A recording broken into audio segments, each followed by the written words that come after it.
Barmayman dedim-ku, barmayman. Men doktorxonaga bek o'ch. Kesel yo'qligini o'zinglar beringlar. Jinim qo'zam, u degan sening hammachaң. Hammamiz uni yo'qlab bardik. Faqat sanla barmading. Unda qilmay ma'qul degan qizim. Birga berib kelayli. Jinim ona, men doktorxonaga bek o'ch. Bo'ldi men bormaychu. Unda qilmay ma'qul degan qizim. Hammachaң seni bekmi yaxshi ko'rdi. Har qitim borganimizda seni so'raydi.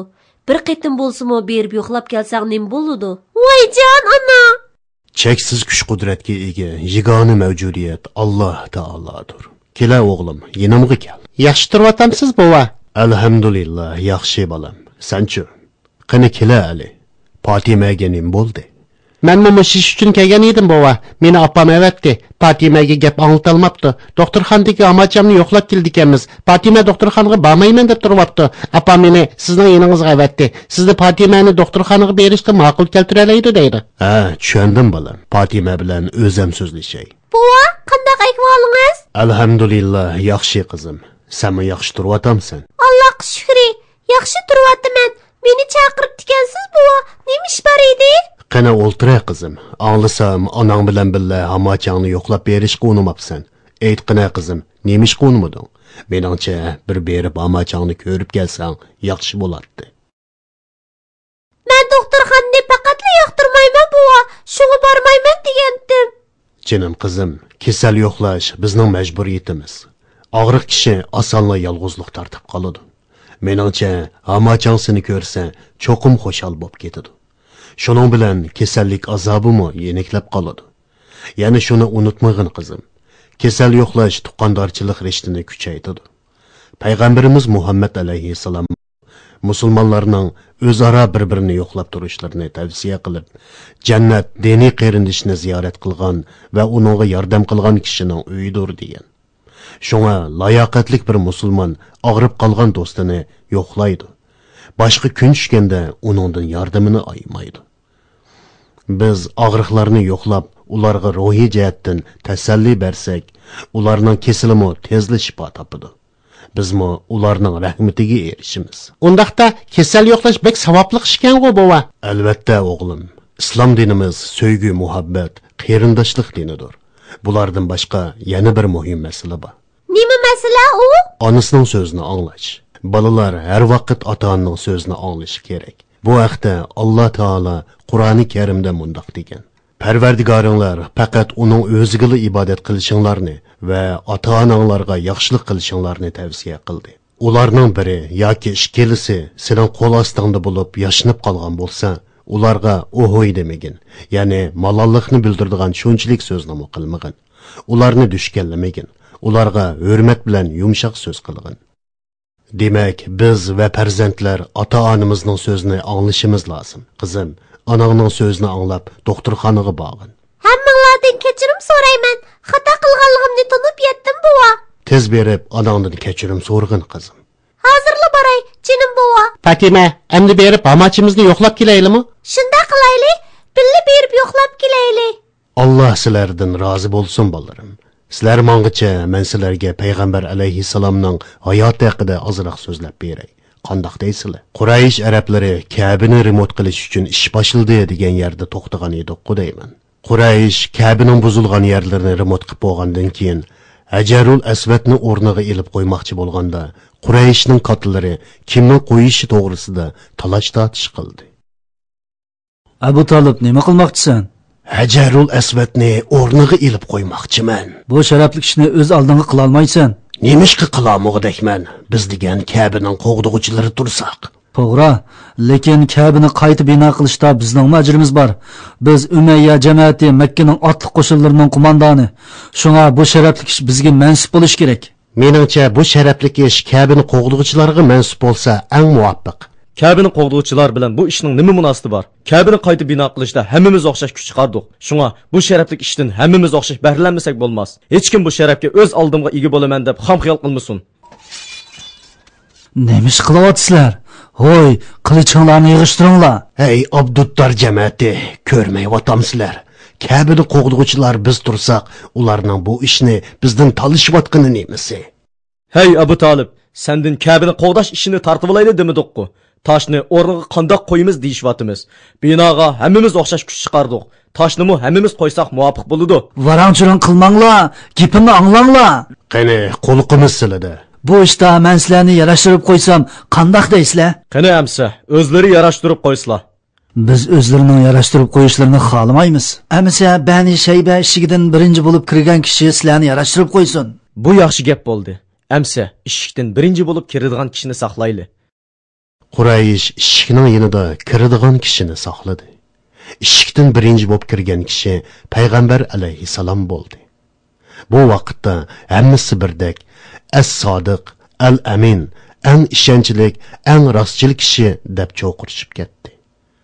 Payg'ambarimizning donoligi namoyon bo'ldi. Payg'ambarimiz shidishobni yerga silib, ustiga Ajarul Asvatni oldi.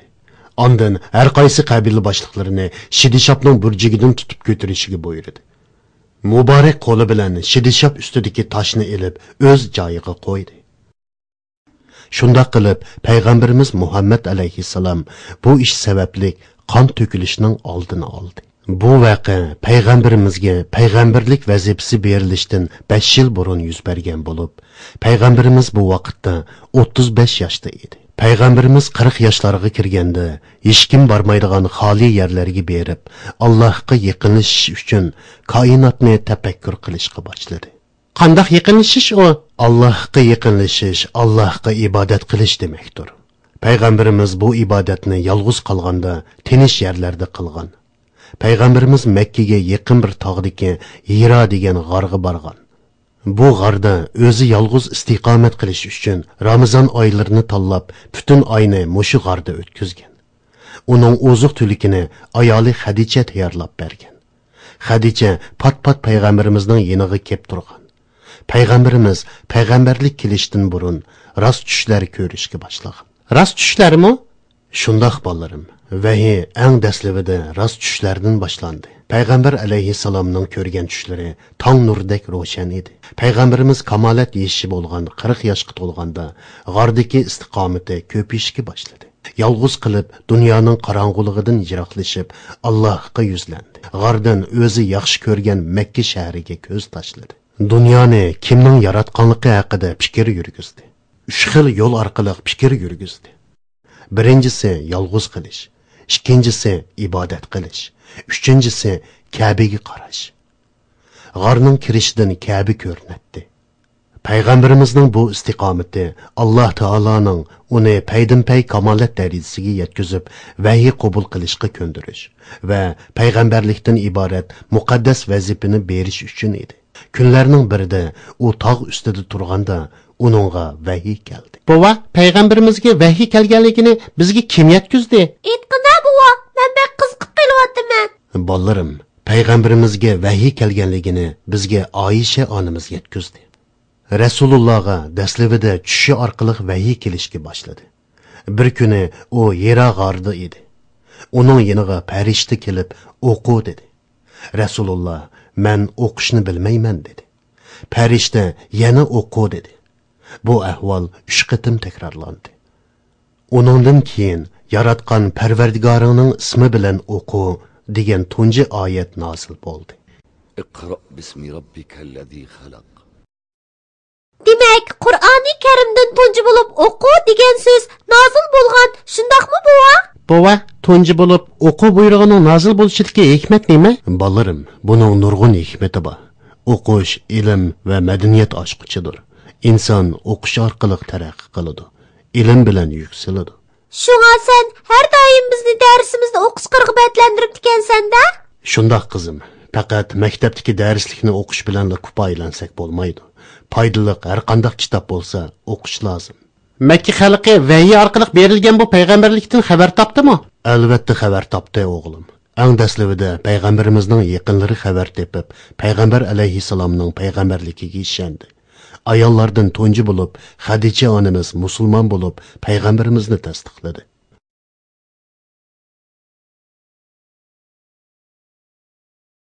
Ey Maysara! Do'stimiz Muhammadga nim bo'pti? Menmi aniq bilmadim. Zayd bilan men Xadicha xonimning yanida o'ltiratdik. Muhammad Hirodan qaytib keldi, ammo boshqacha ko'rinadi. Intayin qo'rqib ketgan edi. o'zidagi qo'rqinchdan bo'lgan titrakni besish uchun Xadichaga meni yo'gab qo'yinglar dedi. Xadicha uni qo'rqinchisi besiqquchi yo'gab qo'ydi. Qo'rqinchisi besiqqandan keyin u yuz bergan ahvolni so'zlab berdi. U g'arda yolg'iz qolganda oldida bir shaxs paydo bo'lib o'qu debdi. Ammo u o'qishni bilmayman debdi. Ikkinchi qatim yana o'qu deyilganda payg'ambarimiz levini midirlatishga boshlabdi. Vahiy elib kelgan shaxs, men bo'lsam Jibril, sen bo'lsang Allohning bu koinotga avatgan elchisi debdi. Va yaratgan Parvardigoringning ismi bilan o'qu degan oyatni o'qib payg'ambarimizga o'qitibdi. Payg'ambarimiz bu ishdan qo'rqib ketib uy qaytib kelgan ekan. Allohning elchisi degan aytqina keyin men bo'ldi. Muhammad qaytib kelib bo'lgan ishning hammasini aytib berganda Xadicha xonim uningga Alloh bilan qasamki, Alloh seni hargiz rasvo qilmaydi debdi. Xadicha keyin uni tog'isining o'g'li Varaqa ibn Nawfalning yoniga elib beribdi. Muhammad alayhisalom ko'rganlarini Varaqaga aytib beribdi. Bu Alloh taolo Musa alayhisalom tushirgan shariatdir. Kashki men yosh yigit bo'lsam-chi, sen qayningning ota-bobolaridan tortib ishinib kelayotgan dinini o'zgartirishni talab qilganliging uchun seni ular o'ch ko'rib, dushmanlashib, tug'ilib o'sgan yurtingdan haydab chiqaradi. Sen dinga da'vat qilgan chog'laringda hayot bo'ladigan bo'lsam, sana yaqindan yordam qilaman.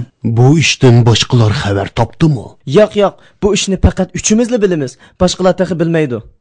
Payg'ambar alayhisalomdan vahiy bir mazgil uzilib qoldi. Ikkinchi qatim Jibril alayhisalom kelib, payg'ambarimizga uning Allohning eng oxirgi payg'ambari ekanligini va yer yuzidagi barliq insonlarga buni yetkazdiganligini xabar qildi. Shuningdan keyin payg'ambarimizning hayotida yangi bir sahifa ochildi.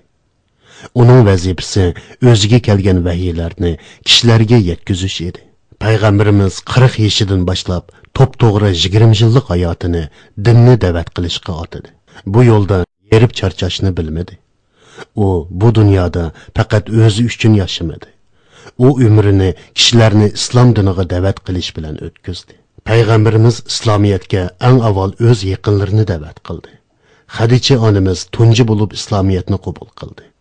Yoshlardan Ali ibn Abi Talib, qullardan Zayd ibn Harisa, do'stlaridan Abu Bakr qatorliq kishilar islom diniga tunji bo'lib kirgan kishilardir. Payg'ambarimiz da'vatni 3 yil maxfiy ilib bordi. Keyin ochiq-oshkor da'vat qilishga boshladi. Quraysh va Makka aholisi islom da'vatidan tunji bo'lib tuvandagi oyat nozil bo'lganda xabar topdi. Bismillahirrahmanirrahim. وأنذر عشيرتك الأقربين واخفض جناحك لمن اتبعك من المؤمنين فإن عصوك فقل إني بريء مما تعملون وتوكل على العزيز الرحيم. صدق الله العظيم.